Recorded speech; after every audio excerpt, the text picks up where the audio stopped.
Hello' welcome back to my channel guys. বন্ধুসকল সকলোকে স্বাগতম জনাইছোঁ আমাৰ চেনেললৈ। বন্ধুসকল, আজি আমি এখন অন্য ভিডিঅ' লৈ আহিছোঁ।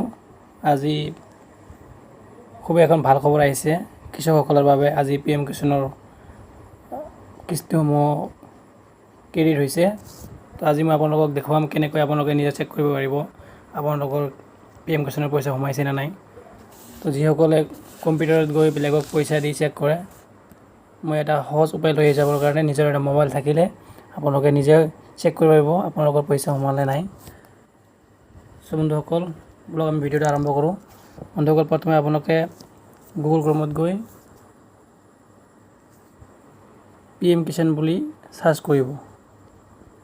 তাৰপিছত এনেকৈ এখন পেজ খোল খাব। আপোনালোকে এইখন ক্ল'জ কৰি দিব আৰু তললৈ স্ক্ৰল ডাউন কৰিব। চাব ইয়াত লিখা থাকিব ন' ইউৰ ষ্টেটাছ। আপোনালোকে ইয়াত ক্লিক কৰি দিব। ঠিক আছে, তাৰপিছত ইয়াত ৰেজিষ্ট্ৰেশ্যন নাম্বাৰ সুধিব। তো যিসকলৰ ৰেজিষ্ট্ৰেশ্যন নম্বৰ জনা নাই বা নাজানে তেওঁলোকৰ ৰেজিষ্ট্ৰেশ্যন নম্বৰ, তেওঁলোকে ন' ইউৰ ৰেজিষ্ট্ৰেশ্যন নম্বৰ ইয়াত ক্লিক কৰিব।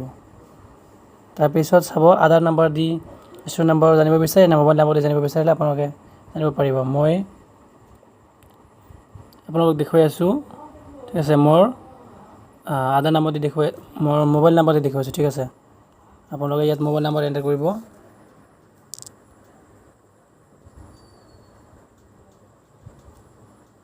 মই মোৰটো দেখুৱাই আছোঁ। আপোনালোকে এনেকুৱাকৈ মোবাইল নাম্বাৰ ডাইল কৰিব।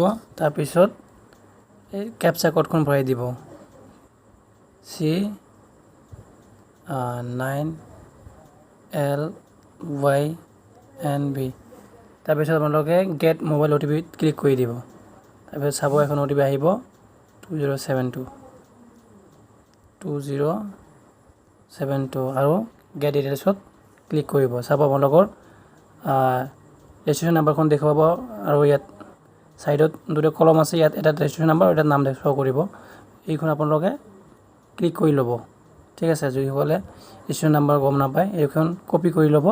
ক্লিক কৰাৰ পিছত কপিত ক্লিক কৰি দিব। তাৰপিছত আপোনালোকে বেক আহিব। ঠিক আছে,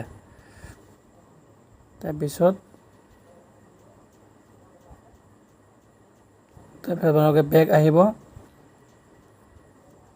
ইয়াত বেলেগত ক্লিক কৰি দিব। ঠিক আছে, তাৰপিছত আকৌ সেই তল স্ক্ৰল কৰিব আৰু ন' ইউৰ ষ্টেটাছত ক্লিক কৰিব। ঠিক আছে, তাৰপিছত ৰেজিষ্ট্ৰেশ্যন ইয়াত আপোনালোকে এইটো পেষ্ট কৰি দিব।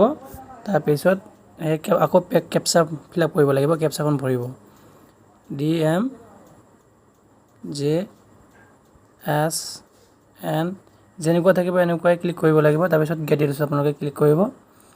আপোনালোকৰ এনেকুৱাকৈ দেখুৱাব। চাব এইখন মোৰ হয়, নাম ৰেজিষ্ট্ৰেশ্যন নাম্বাৰ গোটেইকেইটা শ্ব' কৰি আছে। আৰু চাব 13 নম্বৰ ইনষ্টলমেণ্ট মোৰ প্ৰচিড হৈছে, অলৰেডি সোমাইছে, চাব পাৰিব।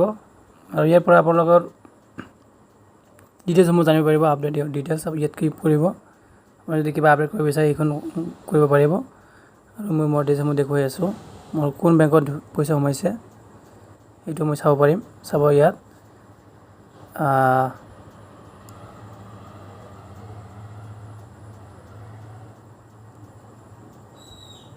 এনেকুৱাকৈ আপোনালোকে গম পাব আপোনালোকৰ পইচা সোমাইছে নে নাই।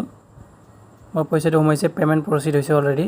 13 নম্বৰলৈকে মোৰ প্ৰচিড হৈছে। আৰু মই 14 নম্বৰখন চাব বিচাৰোঁ, ইয়াত ক্লিক কৰিলে হ'ল।